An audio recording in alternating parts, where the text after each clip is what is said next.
ابتسامة أحد أبرز نجوم الكرة اليمنية على الصاسي تخفي وراءها ما تخفي، فهو يعلم أن هذه قد تكون الحصة التدريبية الأخيرة له مع فريق أهلي صنعاء الذي وقع له مؤخرا قبل أن يفاجأ بقرار من اتحاد الكرة بإيقافه بسبب ما قال الاتحاد إنه خلافات مع ناديه السابق الهلال المحسوب على رئيس الاتحاد أحمد العيسي.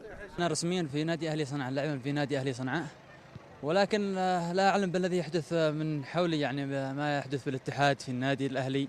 حاليا أتدرب مع النادي ولم يحدد ما هو، ولم أعرف ما هو مصيري حتى اللحظة هذا. لا أحد يعلم ما هو سبب إيقاف اللاعب على أساس، حتى اللاعب بنفسه لا يعلم ما هو سبب الإيقاف. تم التوقيع مع بداية الموسم واستلمنا بطاقة من الاتحاد كرة القدم، وتم ولعب مع الفريق ضد وحدة عدن، وتفاجأنا بالمذكرة الرسمية من الاتحاد بإيقافه وأن لديه مشاكل أو بهذا المعنى مع فريق السابق. أشكي لمين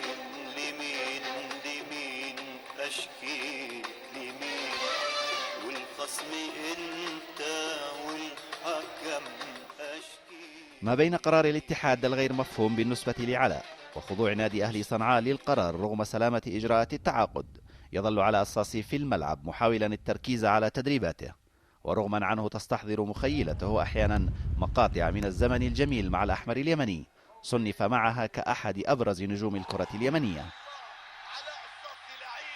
وإن كان يعود سريعا للحاضر ليشكو من ظلم في زمن أصبح الظلم أحد سماته. الحمد لله على كل حال، يعني مقتنع بالذي يحدث لي، وأكيد يعني هذا الشيء والكل يعلم أن على أساسي مظلوم هذا الموسم.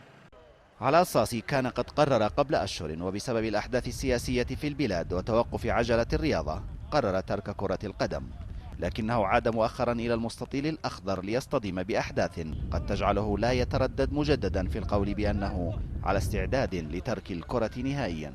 إذا ازدادت عن حدها فلا بد، يعني بدل وجع المشاكل الرياضة يعني عبارة عن شيء نتوالى فيه كنا، فإذا كانت تسبب لنا هذه المشاكل فنضطر أن احنا نعود إلى دراستنا ونفلت كرة القدم. هنا وفي أهلي صنعاء قرر علاء الصاسي أن يعود لممارسة هوايته المعهودة بمداعبة الساحرة المستديرة وإمتاع الجماهير، إلا أن قرار اتحاد الكرة جاء مفاجئا لجميع الأطراف بانتظار ما ستسفر عنه الأيام القادمة. معين السواري، العربية، صنعاء.